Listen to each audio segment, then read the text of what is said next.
Gospod Bojan Prašnikar, hvala lepa, da ste nas povabili v to vaše domače okolje. In me kar na začetku zanima, koliko vi spremljate šport na splošno, glede na to, da smo letos doživljali, pa tudi prejšnja leta, številne odlične rezultate naših športnikov. Kaj vse, ne vem, od košarke, smučanja še spremljate? No, moram reči, da sem kot aktiven zelo rad sodeloval v vseh športih in temu primerno se odzivam tudi sedaj. Dejansko spremljam vse, kar je možno in mogoče je zanimivost, da za mene en najlepših športov je lahko smučanje, kjer sem tudi užival izjemno dolgo časa in hkrati spremljam to dejavnost. Na drugi strani pa tudi košarka, odbojka, vse to je nekako na mojem jelovniku, da to gledam tako. Posebej še sedaj, ko imam malo več časa in dejansko lahko uživam v vseh vrhunskih predstavah naših športnikov. Sicer pa mimo nogometa enostavno ne moreva, ne? In v tem obdobju se je nogometni klub Maribor ponovno uvrstil v Ligo prvakov. Kako ste vi tiste trenutke doživljali, ko je bilo pa zdaj zares jasno, zdaj pa je Maribor ponovno v tej ligi? No, dejstvo je, da to sedaj že, lahko rečemo, se že kar ponavlja. Dejansko Maribor je prišel 3-krat v Ligo prvakov v zadnjem času, v Evropsko ligo in temu posledično so tudi odzivi in rezultati zelo, zelo veliki. Moram reči, da ni enostavno. Dobro vem, da ni enostavno priti v ta zbir najboljših klubov v Evropi, vendar Mariboru to uspeva, dejansko za njo so kvalitetno delo, kvalitetne priprave, na koncu pa tudi izkušnje iz preteklega časa. Ampak vseeno je obdobje, ko ne uspe ali pa ima občutek nekdo, ki ves čas to spremlja, da klubu nič kaj dosti ne uspeva, pa so obdobja, ko strašno dosti uspeva. Maribor v bistvu na državnem nivoju v prvi slovenski ligi ima takšno konstanto, da je skoraj da neverjetno. No, za Maribor pač ne bom ponavljal v tem, da je to pač mesto nogometa, dejansko, da živi celo mesto za to, tudi cela regija nekako živi za te uspehe, tako da ni nič naključnega, da je Maribor vedno na nekem vrhuncu oziroma od njega se tudi pričakuje nekaj več v tej slovenskem prostoru. Tako da lahko samo nekako razmišljamo, da postajamo tudi prava nogometna nacija v tem smislu, da živimo za to, želimo nekaj napraviti in jaz lahko samo čestitam vsem akterjem, da delujejo na tem visokem nivoju. Kje je pa morda tisti ključ? Ker igrati v prvi slovenski ligi, pa biti tam najboljši je ena stvar, ne? Igrati pa v prestižni evropski ligi je pa čisto nekaj drugega, ne? Koliko imamo možnosti?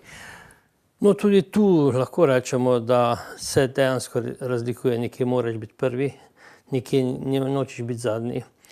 Težko je reči, da se bo Maribor glede na vse svoje pogoje in vse možnosti, ki jih ima, nekako boril za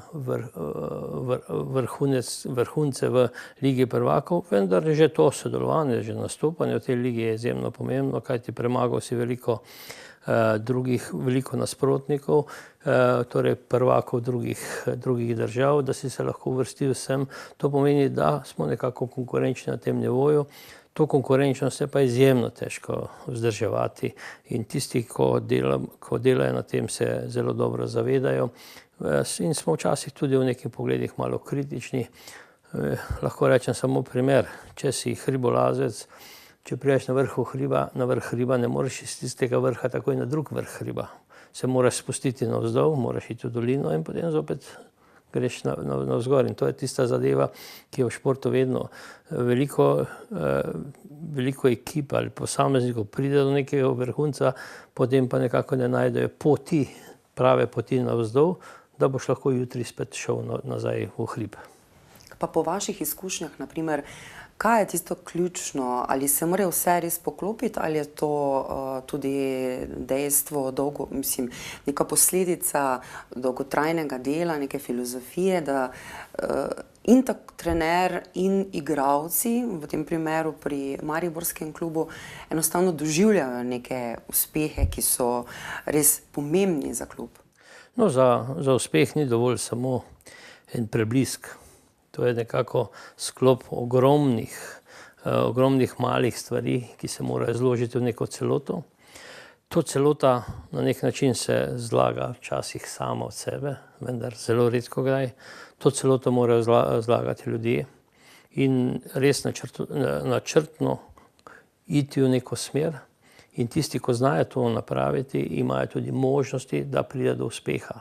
Nikjer ni nobene garancije za uspeh. In ljudje, ki se s tem ukvarjajo, z vsakim dnem pridobivajo nove izkušnje in ogromno teh faktorjev, ki so pomembni za to, ne smeš izločiti oziroma jih ne smeš ne uporabiti. In temu znajo v Mariboru nekako največ delati, zato pravimo o izkušnjah. Dejansko se nadgrajuje neke stvari, ki jih drugi mogoče v slovenskem prostoru ne najdejo oziroma jih ne vidijo. In to daje nekako potem to piko na i vsem tem dejavnostim, ki pa na koncu prinesejo tudi do dobrega rezultata. Tudi vi ste bili trener tega kluba uspešnega. Kako se vi takrat spomnite sploh prihoda vašega, pa dela, pa vseh teh uspehov? No, če se jaz spomnim na leto 96, ko sem prišel v Maribor, moram reči, da takrat v Mariboru ni bilo ravno vse najbolj rožnato. Klub se je takrat nahajal na 8. mestu lige 10 in temu primerno je bilo tudi nekako krizno obdobje. Bilo je in finančno problemi in organizacijski problemi, vendar takrat smo nekako si postavili neke cilje za nadaljevanje, za prihodnost in moram reči, da smo v parih letih bili izjemno uspešni, kajti iz slovenskega povprečja smo nekako prišli v Ligo prvakov, dosegli fantastičen uspeh, vendar to ni bil samo trenutno dejavnost, ampak mi smo nekako iz leta v leto gradili to zgodbo, vsako leto smo bili korak bližje. Najprej smo še rekli, smo imeli smolo, vendar tu ni neke smole, ampak stvar je v tem, da je treba pač napraviti mozaik, kompleten mozaik, ki na koncu lahko prinese tudi te rezultate. In dejansko ta uvrstitev takrat v tistem obdobju je bila nekaj posebnega, kajti mi smo se dejansko iz dneva v dan učili. Iz dneva v dan smo nekako nadgrajevali in moram reči, da smo z temi najožjimi sodelavci v klubu izjemno dobro nekako nadgrajevali v zelo težkih časih ta mozaik, ki je pokazal na koncu izjemno lepo sliko. Ampak, naprimer, to pomeni tudi, da ste vi kot trener rasli, da so igralci z vami rasli, da ste skupaj med treningi, med igrami, z vsakim uspehom ali neuspehom v bistvu pridobili te izkušnje, ampak vseeno se pa mora na koncu poklopiti zadeve, ne? No, ravno to je ta stvar. Stalno smo prišli do kakšnih problemov, ki smo jih v teku nekako zelo dobro reševali. In dejansko nadgrajevali, iskali. Mi ne moremo reči, da smo imeli vrhunske igralce. Kajti slika se vedno pokaže potem na koncu na igrišču. Vse ostale stvari, ki so v klubu, so nekako v sklopu vseh dejavnosti za tiste na igrišču. In na igrišču smo uspeli sestaviti oziroma napraviti ekipo, ki je delovala v tistem času izjemno homogeno, z istim ciljem, z istimi načrti, z istimi plani in uspelo nam je nekako sestaviti in napraviti ekipo, ki je bila izjemno neugodna za vse nasprotnike, tako na domačem prostoru, kot tudi v tujini. In moram reči, da tisto obdobje, ko smo uspeli se uvrstiti v Ligo prvakov proti enemu nasprotniku Lyonu, ki je v tistem času bil v nekem vrhunskem svojih moči, smo tudi na domači sceni igrali res dobro. Dejansko smo imeli vse pod svojo kontrolo. Na drugi strani pa tudi, ko smo prišli v Ligo prvakov, še tu smo nekako presenetili in dosegli to prvo zmago in do sedaj edino v Ligi prvakov proti Dinamo Kijev, ki je bila takrat nekako vrhunec vseh presenečenj evropskega nogometa. In že takrat in tudi dan danes, ne, Maribor dokazuje, da je nekaj posebnega. Zdaj pa kaj je tisto posebno? Ali si to igralci, ali je to trener, ali je to celotna ekipa z vsemi delavci, ki so v ozadju? No, jaz moram reči, da Maribor tudi od takrat naprej, tudi že prej, takrat in tudi sedaj nekako ustvarja en lep mozaik, ki nekako ima sorazmerno malo napak.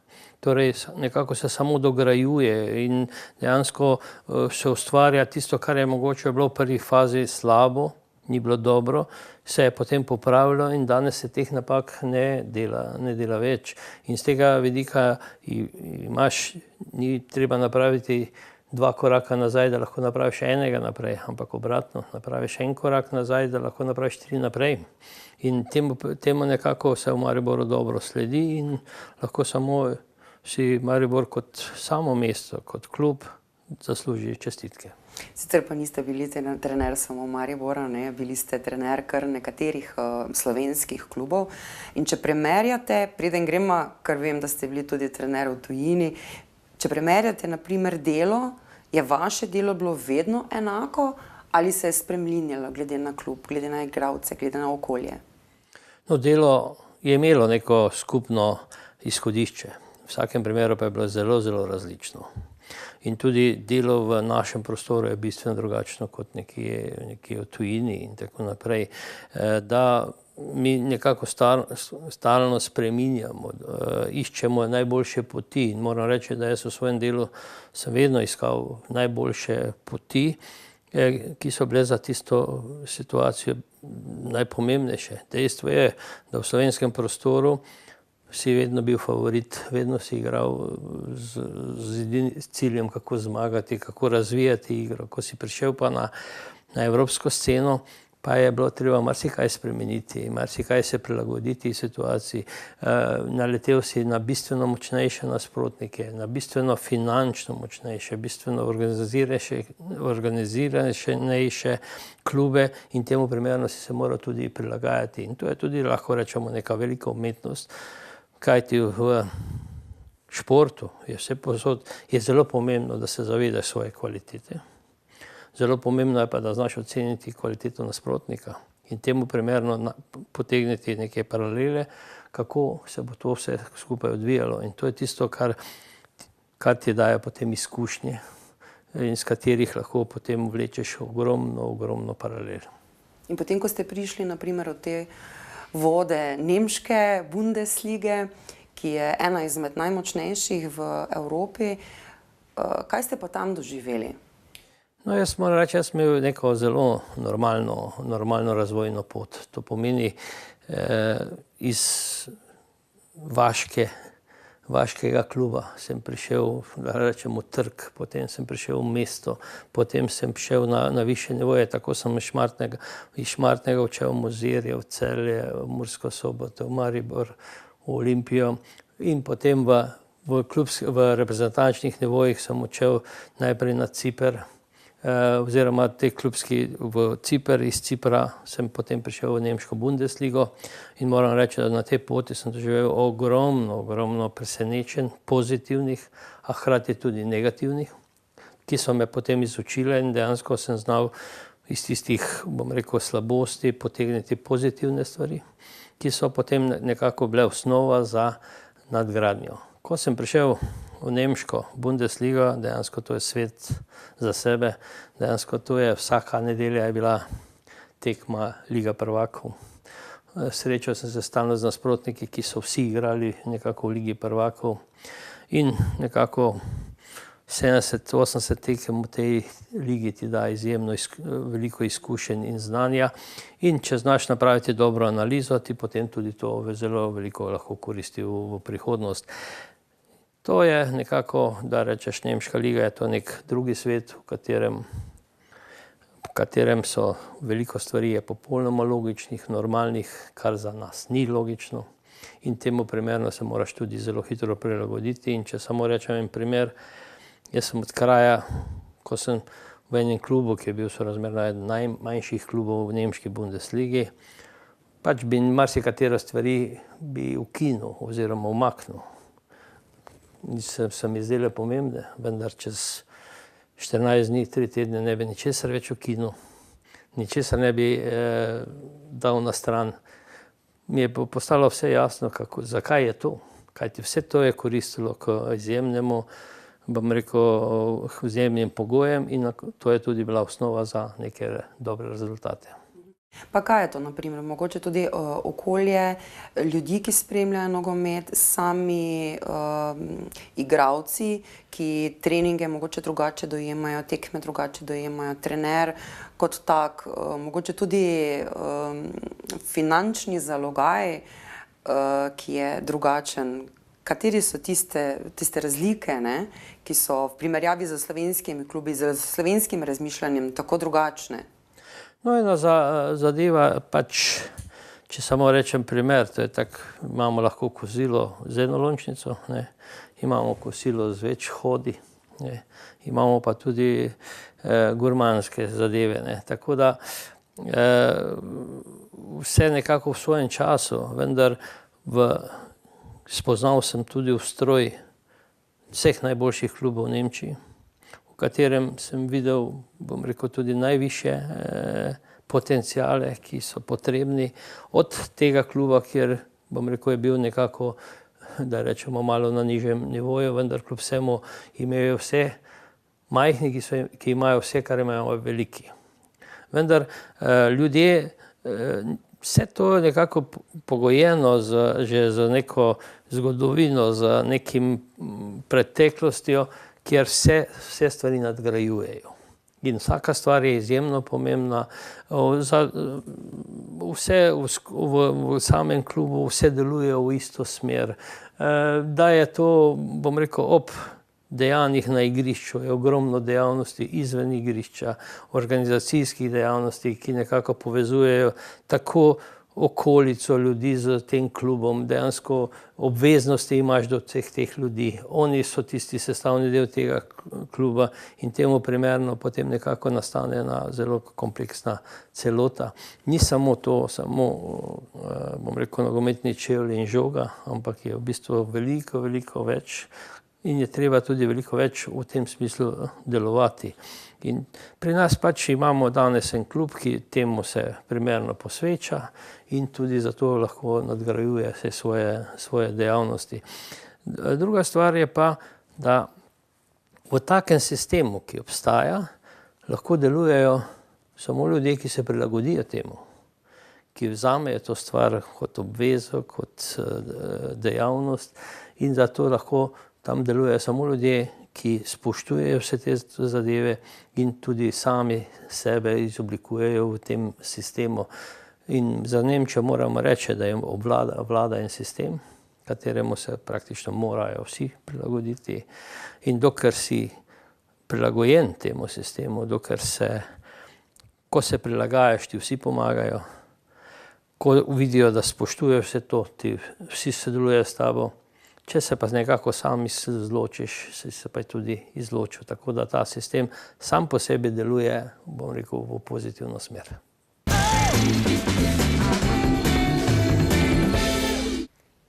Zelo zanimivo je tudi delo z mladimi igralci, oziroma kako sploh vzgojiti dober igralski potencial. Kako v Sloveniji to poteka? Imamo en sistem, ne, zato ker v tujini nekako se srečujemo z raznimi uspešnimi nogometnimi šolami, ki vzgajajo svoje igralce, tudi če grejo potem k drugim klubom. V Sloveniji se mi pa zdi, da to malo primanjkuje. Vsak po svoje nekaj poizkuša, dela, ampak igralci se potem pa kar menjujejo. No, to je eno tako zelo resno in globalno vprašanje, ki se ga mogoče premalo lotevamo. Že prej smo omenili, da za nekako majhno državo oziroma majhen narod dosegamo izjemno visoke rezultate, dobre rezultate in da imamo pa vedno še večje želje. Želimo še napraviti bistveno več in sedaj se vedno postavlja to vprašanje, je to mogoče ali ni mogoče. Dejstvo je, po mojem mnenju pač kar precej zamudimo v nižjih kategorijah, kar nam potem nekako zmanjkuje v višjih kategorijah, teh mladinskih kategorijah in potem tudi ta vključitev v mednarodni prostor. Tako da velikokrat imamo tudi kaj zgrešenega. In temu pač bomo morali polagati veliko več pozornosti, kajti mi nismo v situaciji, da velike talente nekako izgubljamo oziroma jih nam ugašajo, vendar na drugi strani pa želimo iz njih, kajti nimamo jih veliko, napraviti res še nekaj več. In to je ta zgodba, ki nam je včasih nekako se postavlja pred nas, kako to napraviti. In če se vrnemo samo nogomet, dejansko je danes v svetu nekako ta nogomet drvi naprej in mi ga poskušamo na nek način loviti. Lahko rečemo, da v nekih pogledih sledimo in se nam tudi potem nekako vrača vse to z rezultati. V marsičemu pa nekako opažamo, da imamo pomanjkljivosti, imamo slabosti, ki jih ne moremo nikoli več v poznejšem obdobju nadomestiti. In tu pač ocenjujem, da nam je žal veliko mladih, ki ogromno časa posvetijo temu športu, pa se jim na koncu nekako ne povrnejo. Krivi smo pa mogoče starejši, ki nekako ne razmišljamo v pravo smer. Kaj bi lahko tukaj spremenili mogoče? Filozofijo razmišljanja? Mi sigurno bomo morali marsikaj spremeniti. Da neke stvari pač dejstvo je, da je to potrebno ogromno dela in to kvalitetnega dela in to je tisto, kar nam ostane. Mi nimamo izjemno finančnih potencialov, veliko možnosti drugih. Naša osnovna stvar je delo in znanje. Torej, če znamo delati, potem moramo še veliko delati in potem se lahko se to povrne. Brez kvalitetnega znanja, ki je nekako na nivoju, bom rekel, znanj drugje, je še potem pač imamo neko mogoče tu pa tam kakšno prednost pred drugimi z neko intuicijo, z nekimi, bom rekel, posebnimi zadevami, kar je mogoče zelo bilo razvidno.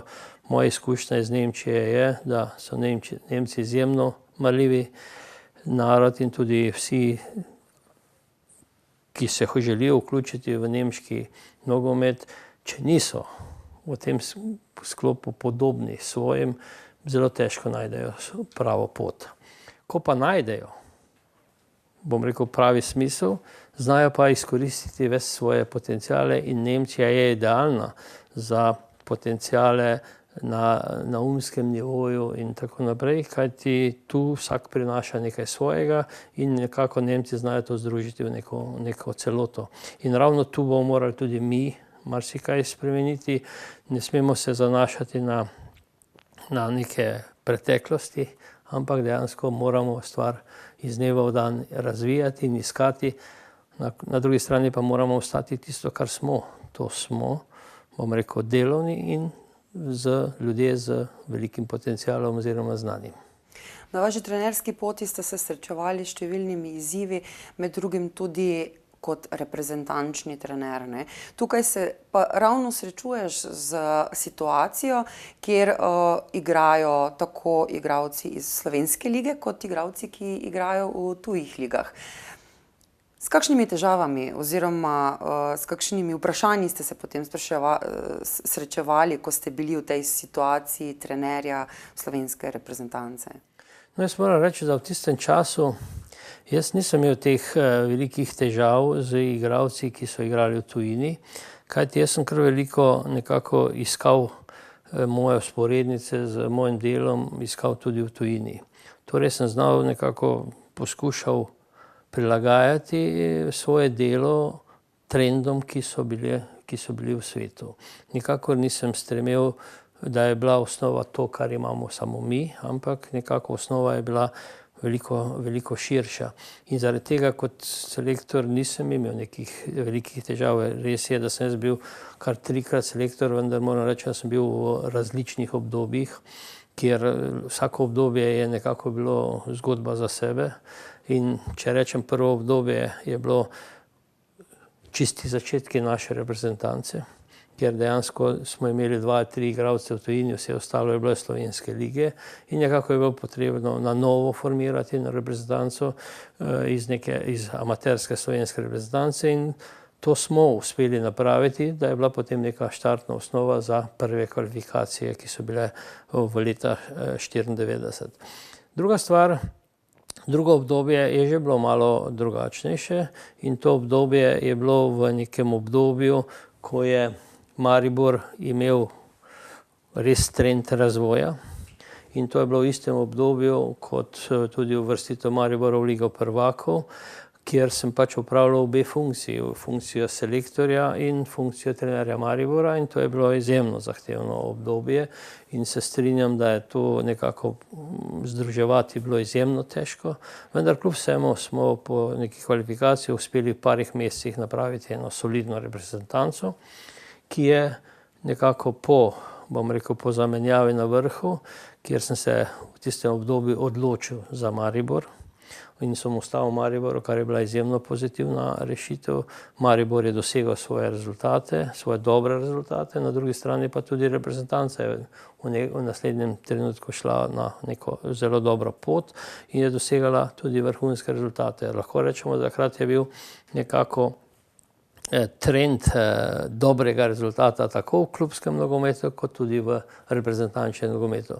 Mogoče tretje obdobje je bilo eno najbolj zahtevnih, kajti po, rečemo, nekem debaklu v Južni Koreji, ne toliko rezultatskem, kot kakršno, bom rekel, v odnosu, je nastala izjemno težka situacija v reprezentanci. Veliko je reprezentantov se poslovilo, treba je bilo ustavljati neko novo reprezentanco, kljub vsemu smo uspeli priti do dodatnih kvalifikacij, vendar v teh dodatnih kvalifikacijah smo pač naleteli na Hrvate in po takšni tekmi s Hrvati je pač ali se reče ali pukovnik ali pokojnik. In to se je meni pač nekako zgodilo v eni veliki, bom rekel, različnih situacijah smo prišli v te dodatne kvalifikacije, kjer se pač neka stvar ni izpeljala do konca po najbolj srečnih notah in to je to, kar je nekako tudi mene vleklo se v vse nadaljnji karieri, nekako neka stvar, za katero pa lahko rečem ali ne rečem, težko najdem neko svojo krivdo. Vendar to so bila 3 različna obdobja, v katerih smo pač živeli v nekih različnih, prvič ni bilo kvalifikacij, drugič so bile vezane z Mariborom, tretji so bile kvalifikacije. Tako da danes nekako tudi reprezentančni nivo mi je zelo poznan, zelo ga spremljam in v vsakem primeru danes ne morem reči, da sem najbolj zadovoljen s stanjem, ki ga imamo v reprezentančnem nogometu. Kaj pričakujete, glede na to, da nekako smo v obdobju novega reprezentančnega kapetana, kakšnega bi si pa vi želeli, mogoče karakterno ali pa po ambicijah, kdo bi tisti bil v tem trenutku, ko nekako nihče ni najbolj zadovoljen za to reprezentanco, kakšnega človeka bi si želeli na tej poziciji? No, verjetno, če je tu samo vprašanje enega človeka, je zelo majhno vprašanje. To pomeni, zelo hitro najdemo rešitve, takšne ali takšne, vendar jaz mislim, da v tem trenutku imamo še kar nekaj vprašanj, ki bi jih bilo treba rešiti za nazaj in za naprej. In v vsakem primeru prej si bomo nalili čistega vina, zakaj je do nekega stanja prišlo, lažje bomo izbirali tudi za naprej. Mi pač dejansko tudi za naš slovenski prostor ne velja vsak. Torej nimamo nikjer napisanih nekih protokolov, kakšen bi moral biti, kaj bi moral biti. Zelo veliko je to iskanje neke intuicije do najboljšega človeka, ki bi v danem trenutku lahko opravljal to delo. In delo selektorja slovenske reprezentance ni enostavno. Mi smo reprezentanca, ki ima izjemno veliko igralcev v tujini, kot še nikoli do sedaj. Večina jih izhaja iz različnih področji, kjer je treba nekako tudi izenačiti, naprimer, bom rekel, razmere v ruskim nogometu z italijanskim, z francoskim, z nemškim in tako naprej. In je treba najti nekako optimalne rešitve in če nam to ne uspe, bomo imeli bomo imeli tudi v prihodnosti probleme še naprej. Dejstvo je, da je to ena zelo resna zadeva, v katero pa bo treba res vložiti svoj maksimum, da bomo prišli do neke prave rešitve. Nekako danes se pojavlja marsikaj v medijih in tako naprej, kar pa mogoče marsikaj niti se ne pokriva s tistim, kar bi mi potrebovali oziroma kar bi mi rabili. Sicer pa delo selektorja ni vedno enostavno, zaradi tega, ker marsikdo od medijev, ljudi, poznavalcev in stroke pričakuje veliko od vodje ekipe in od igralcev. Tako kot ste rekli, igralce imamo vrhunske. Zakaj, na primer, Katancu ni uspelo iz te ekipe narediti še nekaj več, glede na to, da pač so pogoji, in zakaj, na primer, kdo bi lahko pa to naredil? Ali res potrebujemo razmišljanje, pokličimo nekoga iz tujine? No, mogoče samo dopolnilno vprašanje, to pomeni, jaz sicer nisem omenil, da imamo vrhunske igralce, imamo pa veliko dobrih igralcev, ki so nekako, redko kateri igra na nekem vrhunskem nivoju kot posameznik in mi težko koga primerjamo z Messijem, Ronaldom in tako naprej. Naša osnovna naloga je nekako napraviti ekipo, ki bo odlično sodelovala in imela enake cilje. In to pa se da napraviti. V vsakem primeru tudi iz povprečnih igralcev oziroma iz igralcev na nekem drugem nivoju lahko zložimo ekipo, za katero pa spet za vso to delo pa potrebujemo znanje. In znanje in marljivost in delo in to se da marsikaj napraviti in to je nekako tudi vodilo, da rečemo v tem trenutku, mogoče za reprezentance, kot je bila v košarki, ki lahko nam primer, ali hokej, ki nam je lahko primer, lahko nam je tudi nekem in rokomet in odbojka. Vsi te ekipe nekako bazirajo na nekako ekipnem delu, ki nekako, in to je kvaliteta slovenskega športa. To pomeni, znamo sestaviti ekipo, kjer imamo nekako disciplino v igri, odnose in na koncu, ko še svoje znanje in svoje sposobnosti maksimalno izražamo, lahko prihajamo do dobrega rezultata. In jaz tu ne vidim sicer nobenega razloga, zakaj bi moral to delati tujec. Vidim, bom rekel, da imamo tudi pri nas sposobne ljudi, ki lahko to napravijo in so že napravili. Tako da jaz nekako trendu se ne bi tako približeval trendu tujca, vendar v vsakem primeru primernega človeka.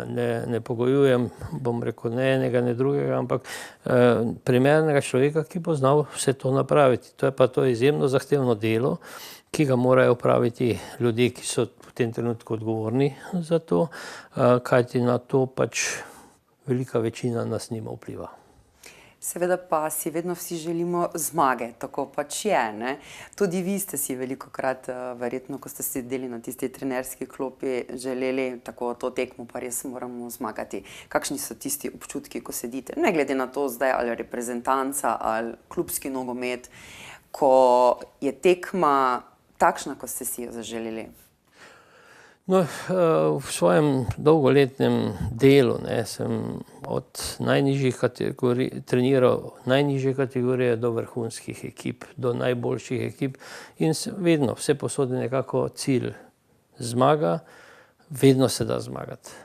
Vendar del sem skoraj vedno. So pa tudi stvari, na katere ne moreš imeti vpliva in dejansko prihajaš na spolzka področja, kjer ima nasprotnik bistvene prednosti, bistvene stvari. Vendar kljub vsemu tam se pač poskušamo boriti z svojim znanjem in na ta način pač uporabiti vse vzvode, kako zmanjšati to prednost nasprotnika in nekako med tekmami spreminjati. Ampak veliko stvari se napravi pred tekmo. Tako da je tekma nekako samo pika na i in sredi tekme je zelo težko kaj napraviti. Mi se pač prevečkrat obračamo na to, da je to motiv, da da bo samo z motivom bomo nekaj dosegli in tako naprej, ni res. Prva stvar, mora ekipa imeti neko osnovno znanje, neke osnovne kvalitete in potem je nadgradnja, je motiv, ne. Motiv prihaja mogoče še prej, ko se to dela, ne, ko se to ustvarja, je zelo pomemben, kajti to je mukotrpno delo in ni enostavno ne za trenerja in ne za igralce. Vendar, če imajo vsi skupni cilj, se da veliko tega več napraviti. Ne glede na leta, bi vam, na primer, to trenersko delo v reprezentanci bilo še izziv? No, jaz moram reči, da težko se je nekako izločiti oziroma izklopiti iz nekega procesa, kateremu si bil podvržen dolga leta. Tudi danes, bom rekel, maksimalno spremljam ta dogajanja. Mogoče sem zadnje eno leto precej imel težave ne bom rekel z boleznijo, ampak s poškodbo, to pomeni z kolkom, tako da sem nekako iz tega vidika malo šel na stranski tir, vendar kljub vsemu po izboljšanju se pač stvari nadaljujejo. Dejstvo je, da vsi skozi v neki napetosti, kako pomagati, kako sodelovati, kako bi se dalo kaj več napraviti oziroma kako iskati neke optimalne poti, tako da nikoli nisem zavračal neke dejavnosti, nekih želja oziroma razmišljanja, kajti nikoli mi ni bilo vseeno, kaj se dogaja ali z mojo ekipo ali z našim nogometom. No, ena takšna možnost širjenja izkušenj je tudi Nogometna zveza, ki pa je ena taka krovna organizacija, v kateri načeloma mora vse štimati, ne. Med drugim ste se tudi potegovali za mesto podpredsednika. To je ena taka funkcija, kjer ima človek neko možnost dati vso svoje znanje, mogoče priti do nekih sprememb. No, ena zadeva, ravno to je bil nekako cilj trenerske organizacije, na kakšen način sodelovati v slovenskem nogometu.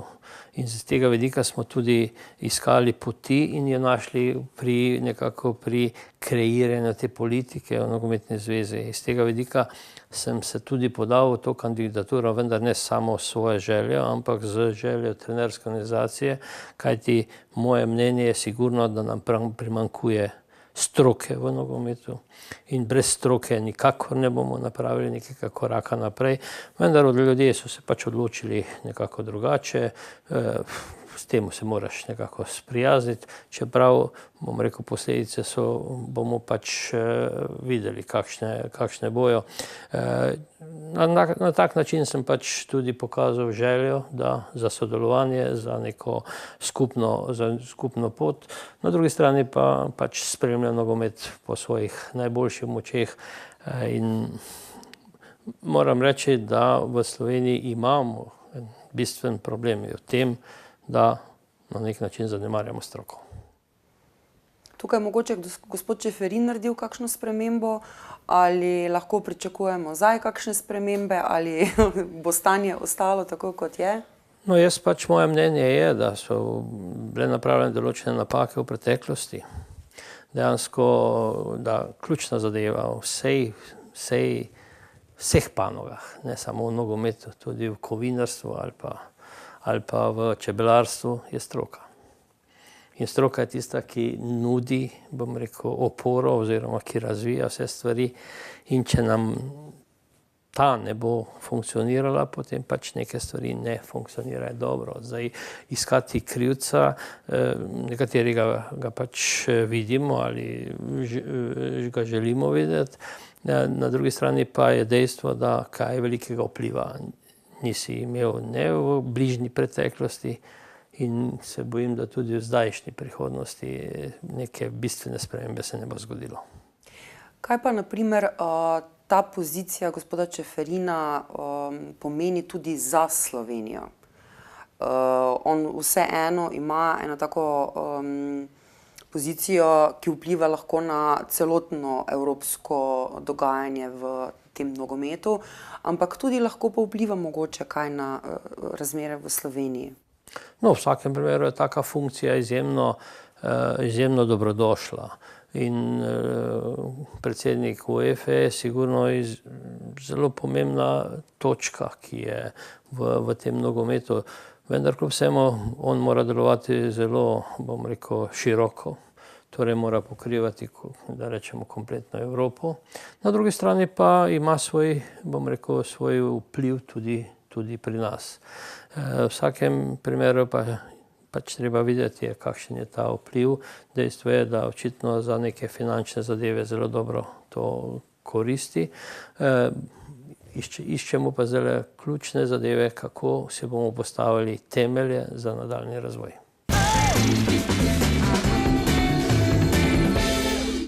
Tukaj se sedaj nahajamo v vaši delovni sobi, kjer je pa, kot vidim, marsikateri spomin dragocen, sploh na stenah te številne slike. Katere vse imate tukaj, katere hranite?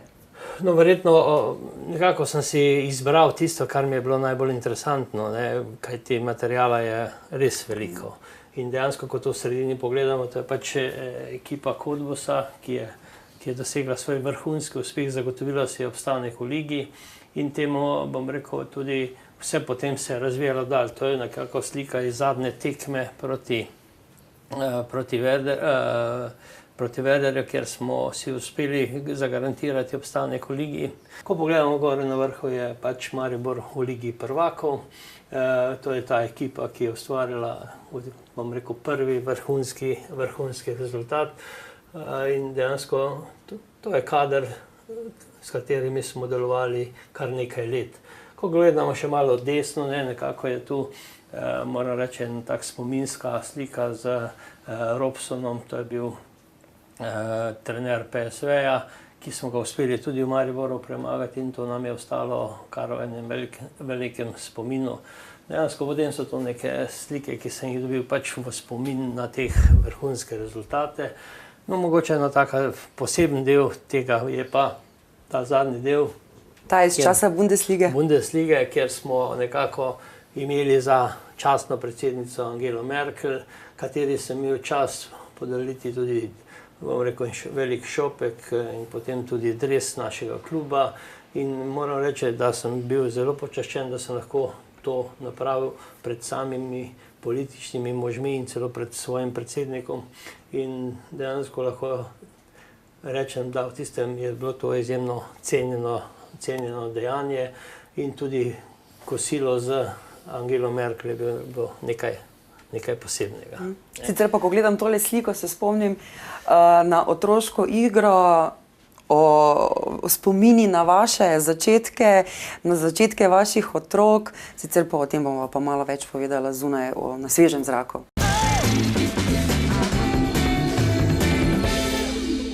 Tukaj pa se sedaj približujeva enemu lepemu pogledu na vaš domač kraj. Tukaj ste tudi vi kot igralec nogometni začeli še kot majhen fantič, ne? Kako se tega spominjate? No, če tu pogledamo navzdol, tu nekako je bila tudi turistično okno Šmartnega ob Paki v svet. Na drugi strani pa dejansko to izgleda, kot da res gledamo v svet. Dejansko se vse odpira od tu, to je z doline ob Paki, se vse odpira proti jugu, vzhodu in zahodu. Na drugi strani pa že tu spodaj vidimo eno lepo igrišče, na katerem sem pač preživel ogromno dnevov, ur, karkoli, kot igralec nižjih kategorij, kot otrok, kot trener, kot spet igralec in tako naprej. Tako da na tem igrišču sem doživel veliko lepega in vsa to igrišče na koncu mi je dalo tudi vso neko možnost za nadaljnjo pot naprej, ki se je potem usmeril tako v šport, kot v nogomet, kot v fakulteto, kot v študije in tudi kot rezultate na igrišču. Ampak znani ste kot napadalec, ne? Že kot majhen fant ste bili tako bolj, zdaj pa moram dati gol, ali je to potem z leti prišlo, z izkušnjami? No, ena taka zanimiva zgodba, jaz sem bil tam v 4. 5. razredu, sem bil sorazmerno precej bolehen otrok in starši so na mene izjemno skrbeli oziroma nisem imel dovoljenja ne telovaditi ničesar. In ampak s svojo vztrajnostjo sem prišel do tega, da sem tudi ozdravel in da sem lahko potem se ukvarjal in s telovadbo in potem z nogometom. In moram reči, da najprej sem bil vratar. Postavili smo v gol, ker tam sem lahko stal, ni bilo treba tekati in tako naprej. Ampak imel sem smisel za marsikaj in moram reči, da že v srednji šoli sem se že zelo usmeril v napadalne vrste in tudi prve koraki v člansko moštvo so bili tudi spredaj. In lahko rečem, da v svojem obdobju sem dosegel ogromno zadetkov, ki jih je težko celo opisati. Kajti na koncu, kot napadalec, sem bil celo 4-krat najboljši strelec Slovenske lige. Ampak ti spomini, ne, so pa danes lahko tudi drugačni spomini. Če pogledam na primer vaše otroke, ki se tudi ukvarjajo z nogometom, pa so tudi začeli z majhnimi leti, ne, oba v bistvu. Kako vi pa gledate sedaj kot oče na to? No, jaz moram reči, da tu dobivam vsak dan večjo energijo, ne, kako pomagati tistim. Mogoče lahko rečem, da sinu nisem najbolj pomagal, kajti prišel je pač v neki fazi, kjer mu je bilo ime večji problem kot korist, ne. Sedaj poskušam pač pomagati hčeri, ki se je že kot mala opet zapisala v nogometu. Samo ena anekdota, mi nismo smeli tam, ko je bila ta mala stara, 4-5 let, mi nismo mogli iti na morje, na dopust ali karkoli, ker ona morala doma ostati, ker so imeli tekme in je morala pobirati žoge. In ona je to vršila od petka do nedelje. Konstantno, celo kosilo je imela na igrišču in tako naprej. In to je bilo pač njen hobi, ne. In tudi na domači spalnici nismo mogli gledati filma. Kajti ona je vedno zavrtela na nogometni program oziroma na tekmo in smo morali vsi to gledati. In iz tega pač je nastalo zrno, ki je zraslo in sedaj pač hčera igra, lahko rečemo, na vrhunskem nivoju. Igra tudi v tujini, ne? Igra v tujini, igra v Turbine Potsdam in dejansko je profesionalka. Ob tem pa, da moram reči, da izjemno uspešno dela šolo, končala gimnazijo, sedaj se vpisala na ekonomsko fakulteto in bo poskušala obe zgodbi peljati lepo naprej. Upajmo samo, da ne bo poškodb, ne? Tako je. To si vsi želimo, ne? Sicer pa vi ste pa potem v nekem trenutku tudi prestopili ta prag igranja kot igralec, kjer ste dosegli veliko uspehov, ne? Najboljši napadalec slovenski, ampak tudi potem ste prišli ta korak v neke vode, kjer so trenerske in so tudi znova začeli pridobivati ene izkušnje. Kakšna je zdaj ta razlika? Biti na eni strani igralec, potem pa biti na tisti klopi in gledati in usmerjati igralce. No, spet je neka anekdota, kajti jaz sem kot igralec in kot kapetan ekipe sem postal tudi trener ekipe in sem bil 4 leta trener ekipe, v kateri sem igral sam. In dejansko moram reči, da smo našli izjemno nekako sožitje in dejansko tista ekipa je bila sestavljena iz večine igralcev, ki sem jih treniral kot pionirje, kot mladince in potem kot člane in igral tudi z njimi in z njimi smo dosegali res, rečemo, zašmartno vrhunske uspehe, se uvrstili v jugoslovansko drugo ligo, kjer pa nismo imeli finančnih tokov, da bi lahko to nadgrajevali. Tako da imel sem na nek način mehak prehod iz igralskega v trenerski poklic in mogoče prvi šoki so bili, ko sem bil trener, ker nisem imel vpliva, kaj se dogaja na igrišču. Tam sem lahko sam napravil marsikaj, hkrati vplival na druge. Tu si pa le malo oddaljen in potem se način dela bistveno začne spreminjati. In če še primerjamo, mogoče ekipni duh igralcev, motivacija, takrat, ko ste vi bili igralec, ne, pa mogoče vidite kakšne razlike med temi današnjimi igralci, ki so še mladi, isto iščejo verjetno samega sebe, kaj si želijo? No, ena razlika, ki je mogoče, celo življenje sem pač delal z mladimi ljudmi, tudi v šoli in na igrišču in moram reči, da sem živel tudi tako svoje kot njihovo življenje in na ta način se jim poskušal čim bolj približati oziroma čim bolj razumeti njihove težnje.